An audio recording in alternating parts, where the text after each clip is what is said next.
regreso a ese espacio Sociedad y Seguridad Social. Y esta es la parte del programa, ¿verdad, Andrés? Que yo siempre estoy feliz en este momento del programa cuando yo tengo que darle entrada a nuestro invitado. Porque siempre me hace feliz y me hace sentir orgullo del invitado y de los temas que tratamos. Y eso lo repito cada semana, que traemos un invitado. Así es. Sí. Y más como el de hoy. A nuestros televidentes. Nosotros en el día de hoy no podemos dejar pasar por alto el invitado y el tema que traemos, porque este invitado que tenemos en el día de hoy ha pasado, y la última vez que estuvo con nosotros ha venido aquí y ha estado aquí con nosotros porque es de esta casa de Sociedad y Seguridad Social.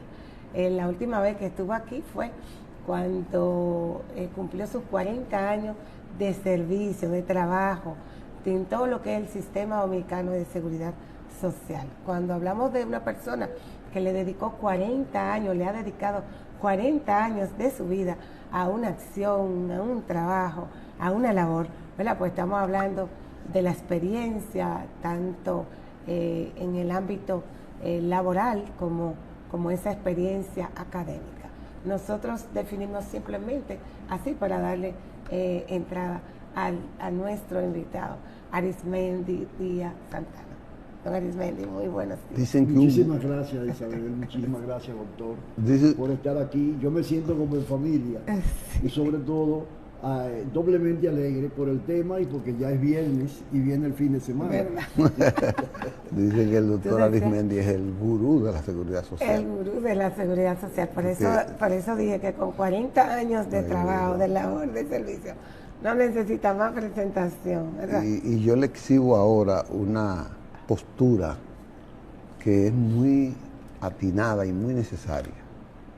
La gente no ha comprendido la trascendencia de la ley de la seguridad social, la 8701, y la ha dejado morir, se la ha dejado a las élites que manejen eso, y sin darle mucha participación. Los sindicatos, yo noto, es una participación particular, la han dejado como que los manejen así, pero el doctor ha asumido una posición para mí muy radical.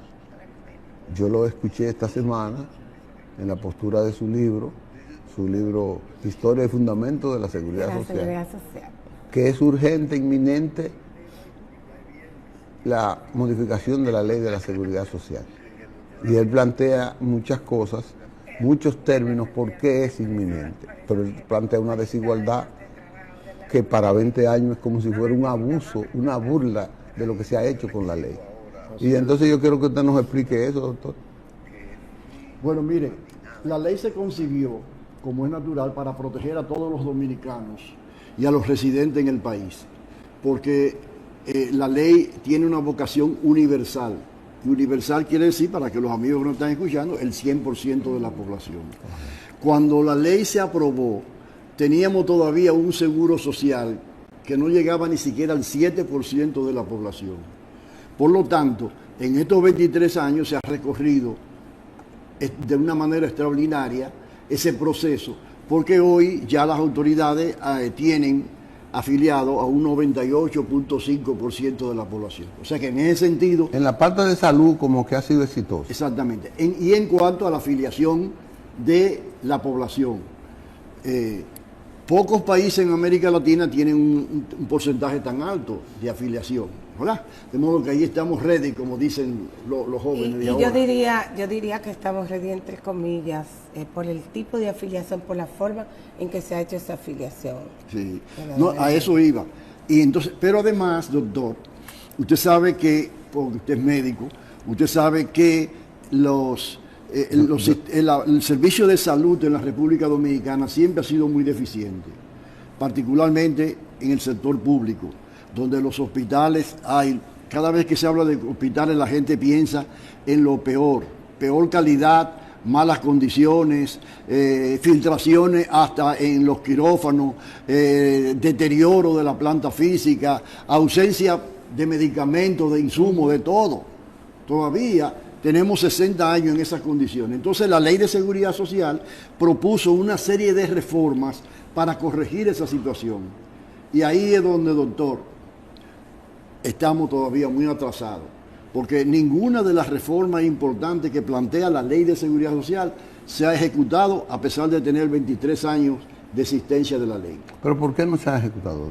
Por los intereses, porque durante la época pasada comenzó con Balaguer y terminó con los demás gobiernos que le sucedieron, se privatizó totalmente la salud y la seguridad social. Para eso vino la 8701 post Balaguer. Exactamente. Entonces, no solo se privatizó, sino que se mercantilizó, porque hasta los médicos pasaron del juramento hipocrático a dónde está lo mío, yo voy a cobrar lo mío y a mí no me importa lo demás.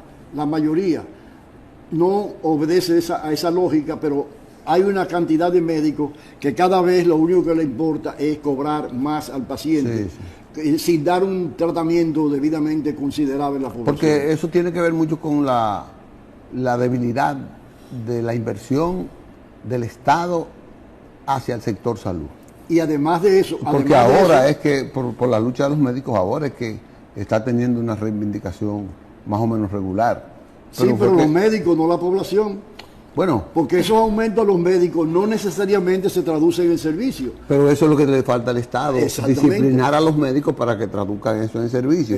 Pero eso no depende de los médicos solo, depende de la rigurosidad de la gerencia. Déjame decirte, para ser sincero, que bueno, que los médicos aspiren a eso es en cierto modo explicable. Ahora, que el Estado no cumpla con su responsabilidad es lo grave del caso. Correcto. Porque ninguna de las administraciones que hemos tenido, no estamos hablando de estas, sino de todas en sentido general, y del Estado como tal, ninguna han cumplido con el compromiso que dice de que en salud primero la gente. Eso no lo han... Usted sabe que eso no es verdad. Eso no lo han asimilado. Exactamente, no se ha asimilado. Todavía estamos muy lejos de esa consigna, ¿no es así, Isabel? Sí, así es, pero sabe que, don Arismendi, usted acaba de decir que antes la salud estaba privatizada, ¿verdad? No, que todavía, se tenía, todavía. Pero el concepto, hay corrientes que dicen que hoy en día la ley 8701 fue quien privatizó la salud. No, eso no es cierto. Bueno, en el libro queda claro eso, porque mira, el Seguro Social se quedó estancado permanentemente durante 40 años con una población de un 6% de afiliados, 6%. Balaguer dictó leyes para crear las igualas médicas privadas. Además, tomó fondos del Fondo FIDE de financiamiento y se lo dio para que clínicas privadas se construyeran y otras clínicas que ya existían se remodelaran y se ampliaran, privadas todas. Pero además de eso, Balaguer dispuso que todos los empleados públicos se afiliaran a esas igualas privadas. De modo que esa fue la realidad que heredamos nosotros. De hecho, déjame decirte, Isabel, que en el libro se explica claramente que entre el 1970 y 1995 hubo 4 intentos de modificación del Seguro Social, pero todas eran para engordar la burocracia, el clientelismo, y por esa razón ni los trabajadores ni los empleadores aceptaron esa reforma. Eso tenía mucho que ver ahora, con el proceso de privatización no se ha detenido. No se ha detenido porque, por una razón muy sencilla, elemental.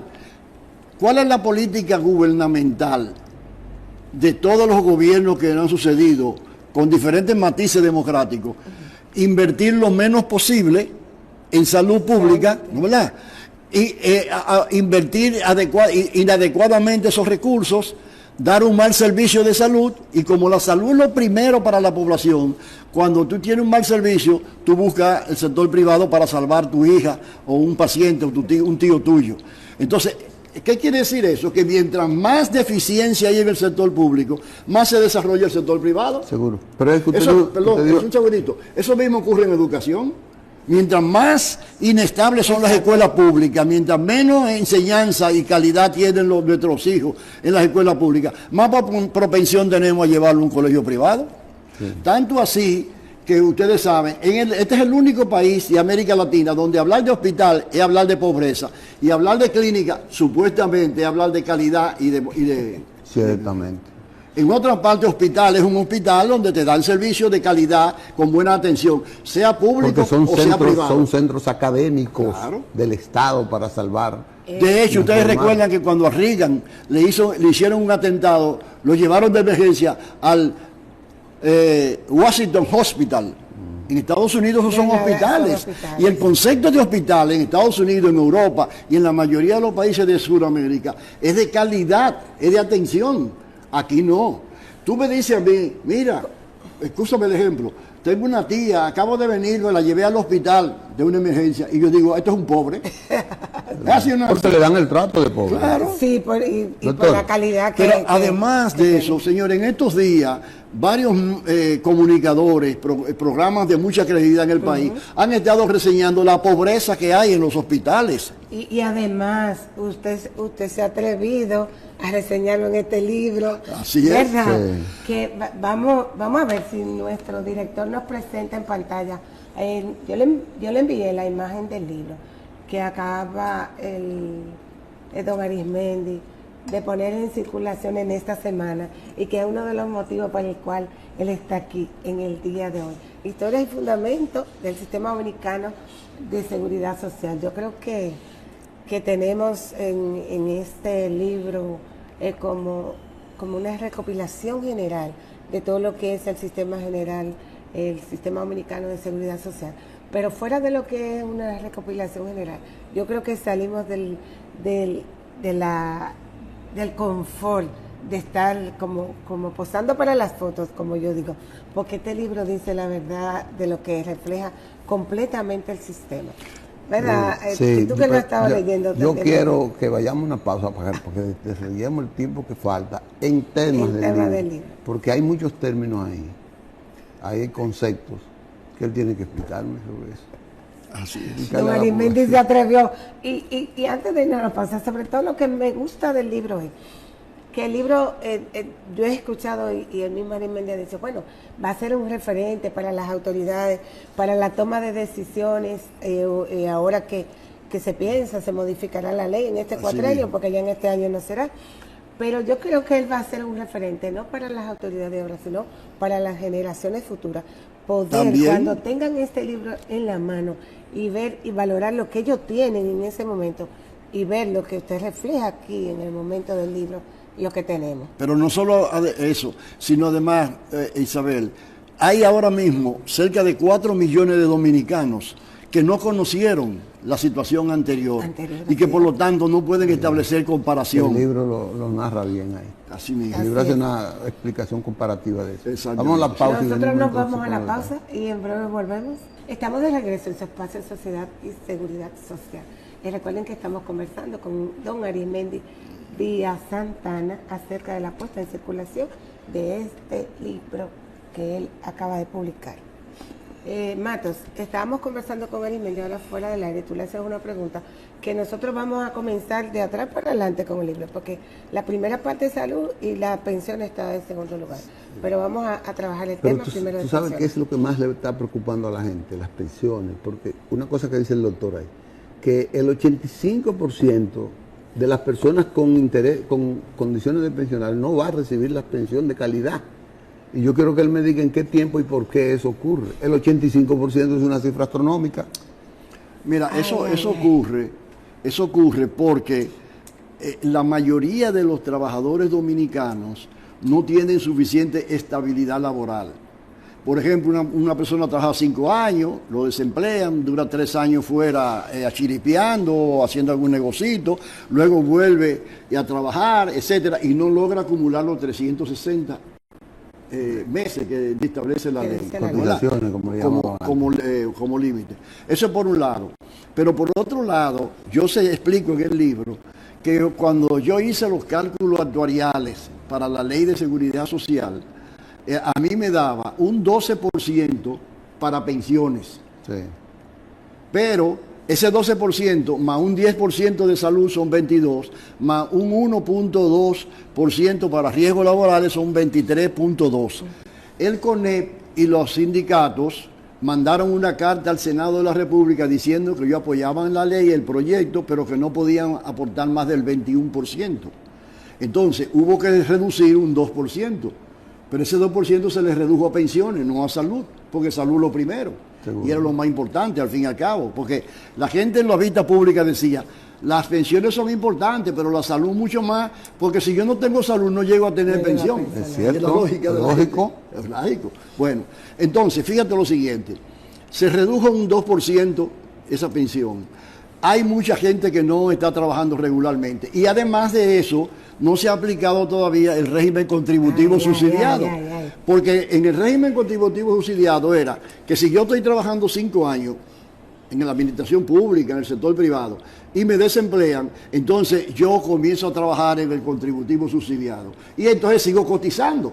Pero como el contributivo subsidiado no existe, la gente no puede cotizar. No tiene canal. Por eso es que ahora nuestro amigo Francisco Torres está planteando un programa, pero que no es un programa obligatorio, sino complementario, para que aún en estas condiciones los trabajadores independientes, autónomos como le llamamos, puedan contribuir a eso. Hay un sistema complementario que ellos están poniendo en práctica, eso lo vimos ahora en el Congreso, y ellos lo están promocionando, solamente una sola AFP hasta el momento lo está objetando. No, lo está proporcionando, lo está promoviendo dentro de lo que son sus afiliados. No tienen vigencia ya, es la palabra. ¿Y cuál es esa? Es que se me olvidó cuál AFP, tomé la nota. Pero después en otro programa vamos a hablar de ese tema ampliamente. Lo que yo tengo miedo, don Arismendi, es que ese segmento de la población se quede olvidado y solamente se quede cotizando así como está, a través de ese plan complementario. Así es. Que sería fabuloso si estas personas tuvieran el acceso, tal como dice la ley, se hubiese resuelto por esa parte, no por la parte de un plan complementario, que es justamente para eso, para los independientes, porque ya los que están en el sistema, ya los afiliados, pues tienen los planes, los aportes voluntarios. Este plan se está creando justamente con las características para que el independiente pueda cotizar. Sí, mira, tú sabes que yo trabajé en 6 países de América Latina sobre este tema de seguridad social y mantengo relaciones y me contratan. Estuve últimamente en Perú y en Panamá. Y en esos países hay un interés especial en proteger a los trabajadores independientes por 2 razones. Una, porque son la mayoría. En República Dominicana, por lo menos el Banco Central habla de un 55% de la población económicamente activa. En Perú, el peor, es el 75% que es informal, ¿tú entiendes? Y así sucesivamente. Ese por una razón. Y por otra razón, porque contribuye a darle estabilidad al sistema de pensión. Claro. Pero aquí en República Dominicana, mi querida Isabel, nosotros todas las cosas que nos dicen que hay que hacer, las dejamos para después, y terminan pasando 1, 2, 3 y hasta 4 décadas sin hacer lo que corresponde en beneficio de la población. Yo quiero que tú sepas una cosa, que si bien nosotros somos la vanguardia en términos de crecimiento económico en América Latina, incluso ahora le vamos a pasar por encima a Panamá, que es uno de los líderes en ese sentido, en materia social somos la retaguardia. Estamos atrasadísimos en términos sociales. El gasto social en República Dominicana no es ni la mitad del promedio de América Latina de acuerdo a la CEPAL. Y ahora, excúsame, aumentándole a los médicos y quitando recursos de inversión, la situación se pone más grave todavía. Sí, ya que usted viene ahí a ese, caemos a donde yo quería, al tema de los médicos y la mala calidad que usted habla y todo lo que usted describe aquí de nuestro sistema de salud que conversamos hace un momentito. Nosotros tuvimos al presidente de ADAR, al señor José Manuel Vargas, hace unas 2 semanas o 3 por el programa. Vamos a ver si nos tiene disponible nuestro director rápidamente el video que... privado, me refiero al Seguro Familiar de Salud, al régimen contributivo, los índices de salud, porque la medicina se basa en evidencia. Esas evidencias de esos índices son mucho mejor en el sector privado que en el sector público. Entonces, ¿por qué no nos unimos en una alianza público-privada y que esa atención primaria sea tanto para el régimen subsidiado, que es la parte pública, como el contributivo? Porque el Seguro Familiar de Salud es uno solo. el catálogo de prestaciones que aprueba el Consejo Nacional de Seguridad Social para el Plan de Servicios de Salud es el mismo. Que la ley, cuando estábamos discutiendo la ley, ese era el objetivo. Exactamente. Pidiendo una alianza público-privada para que la atención primaria inicie en los dos regímenes, no como ha estado hablando el presidente solamente de atención primaria para el régimen subsidiado. Bueno, esas son de las deformaciones que, doctor, al margen de la ley se están aplicando en la República Dominicana o pretenden aplicar, comenzando por el colegio médico. No, es que eso no es el colegio médico, doctor, eso es el Estado. La atención primaria es un programa que tiene la ley, que tiene que aplicarlo el Estado. Sí, doctor, pero no se olvide lo siguiente. ¿Por qué usted cree que el Estado no lo ha aplicado? Porque no tiene autoridad, porque sí, pero el único que se opone a la atención primaria, en primer lugar, y atención primaria para todos, incluyendo a los contributivos, es el colegio médico. Porque no puede mandar un especialista a Elías Piña sin una remuneración especial. Él quiere mandar un médico general a Elías Piña, eso es lo que le pasa. Pero el Estado... Pero para la atención primaria no se necesita un especial. La especialidad del sector privado. Doctor, no. Perdón.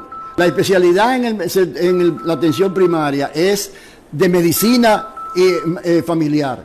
Lo que se necesita son especialistas que puedan interpretar la situación integral del afiliado. Y entonces, en el caso de que tenga algún problema particular, entonces lo manda a un especialista de ese órgano en particular. Pero vamos a ver qué dice. O sea, dice. en ninguna atención primaria está llena de especialistas, salvo los especialistas en medicina familiar. ¿Por qué se oponen los médicos? Una discusión que hay que echarla con el colegio. Le voy a decir, sí, vamos a escuchar. El presidente, yo tengo un cortecito ahí del presidente de la República. Vamos a ver si le ponemos, Manuel, que ese es cortico. Yo estoy tomando el tiempo. A ver qué dice el presidente de la atención primaria. Ajá. En términos de seguridad social, nosotros se ha avanzado en mayor cobertura. No lo suficiente, bueno, no es lo suficiente, pero se ha avanzado en mejor cobertura. Ahora, nosotros tenemos que aumentar el per cápita para tener la atención primaria. ¿Cómo lo vamos a financiar ese per cápita? Nosotros estamos hablando de un poco menos de 20.000 millones de pesos. No un poco menos de 20.000 millones de pesos, vamos a hablar claro. Porque yo quisiera hacerlo todo, pero ¿dónde van a estar los recursos? Eso también es algo que tenemos que ponernos de acuerdo para los recursos, y yo estoy de acuerdo en mejorar, o sea, en tener un verdadero sistema de seguridad social, estoy de acuerdo, y estoy de acuerdo con las críticas que se han hecho, pero vamos a decir que se necesitan más recursos. En términos de seguridad social, hay que aumentar per cápita. Ahí hay que hacer una aclaración, por lo menos una aclaración. Esos 20.000 millones que está diciendo el presidente se necesitan para la atención primaria del subsidiado. Exacto. Pero para el contributivo no, porque ya en lo que tú aportas, y lo que a ti te descuentan, y lo que aportan los empleadores, hay un componente ahí para atención primaria. Sí, porque de modo que la aplicación en la atención primaria, en el contributivo, no implica ningún sacrificio especial del Estado dominicano. Y no hay que aumentar la per cápita, como dice él, porque... Y hay, dentro del Plan Básico de Salud, hay un componente ya que es de PIP, o sea, promoción y prevención. El estudio que hizo la CISARRIL dice que a ese PIP hay que agregarle unos servicios más, y eso es lo que adicionalmente se necesita cotizar.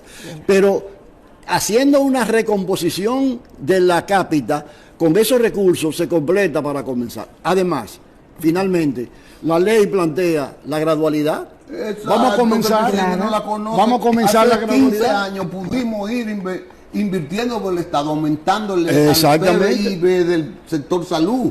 Nosotros decíamos que hubiéramos tenido lo suficiente para eso. Mira, lo que pasa es que el presidente no te quiere hablar de eso. Este señor es testigo, porque estaba en el Congreso Nacional cuando nosotros estábamos promoviendo la ley, y nosotros decíamos lo siguiente: el sistema de seguridad social y el de salud en particular va a crecer como el pobre construye su casa, por etapas. ¿Qué hace un pobre? Se cocina un solar, tira unos bloques para arriba, ¿no? ¿Verdad? Le pone un techo poco a poco, etcétera, y después entonces le pone un piso mejor, le hace un baño adicional, etcétera. Así es que tiene que construirse la atención primaria en Sí, República la Dominicana. gradualidad. Mira, una deformación. La atención primaria, incluso, ojalá el presidente lo estuviese escuchando, no tiene que ser en un edificio de lujo. Lo que tiene que ser de lujo es la atención médica y del personal de salud. Eso es lo que tiene que ser de lujo. Entonces, si tú vas a hacer una millonada para poner una atención primaria en una zona rural por ahí, así no va a alcanzar el dinero. ¿Tú entiendes cómo? Mira, ve, por ejemplo, los colegios privados no son mejores que las escuelas públicas, pero los colegios privados no tienen esa gran infraestructura. Una cultura de lujo. ¿Tú entiendes cómo es? Pero es la Nosotros decíamos cuando estábamos preparando la ley que lo único de lujo en la atención primaria es la atención del personal de salud y una buena remuneración a los médicos y a las enfermeras y a los promotores de salud. Llegó Eso a es donde estábamos ahorita. Exactamente. Eso es. Y termino porque se nos terminó el tiempo. ¿Cómo va Diciendo a que ser? la gradualidad estaba con un porcentaje del aumento del PIB al sector salud de que en 10 años estaba en 1.8, ¿no? ¿Verdad? En 10 años estuvo aumentándole una proporción, iba a estar en 4. En 10 años, no tenía que hacerlo de un porrazo como en educación. Pero 10 años se atrasó. Todos los gobiernos lo atrasaron. Ahora este quiere hacerlo de un golpe. Y no puede ser. Y no está Tiene dinero, que comenzar poco a poco para eso. El Nosotros, tiempo se nos Mato, terminó. tú acabas de decir, ¿verdad?, que el tiempo se nos terminó. Pero yo, antes de irnos, necesito enviarle un saludito a Bernabé Matos. Usted sabe quién es Bernabé Matos. Bernabé Matos, allá en San Francisco de Macorís, que no ha estado viendo, ha estado pendiente del programa en el día de hoy. Y nosotros queremos mandarle un abrazo desde aquí. Bernabé fue director de la DIDA en San Francisco. Sí, de Macorís, el representante por de la muchos DIDA. años, de la sí. DIDA. Representante de la DIDA. Déjame decirte que tú conoces muy bien a Bernabé, la calidad que tiene, humana, profesional, él se vive superando constantemente, se ha hecho estudios de grado y de posgrado, etcétera. Y sobre todo, siendo un representante del sector sindical, es uno de la gente que uno tiene orgullo, porque ese tipo es honrado a carta cabal. Completamente honesto. Nuestro saludo para él. Nosotros tenemos que decirle a ustedes bye bye y a don Arimendi muchísimas gracias, felicidades por esta nueva producción, por este nuevo hijo, ¿verdad?, que viene a la familia de usted y a Matos. Gracias por estar aquí. Gracias a ti. Nosotros nos vemos hasta el próximo viernes. Y vino acompañado hoy. Y el lunes Periodismo y Sociedad con el doctor Alfredo Polanco. Hasta entonces.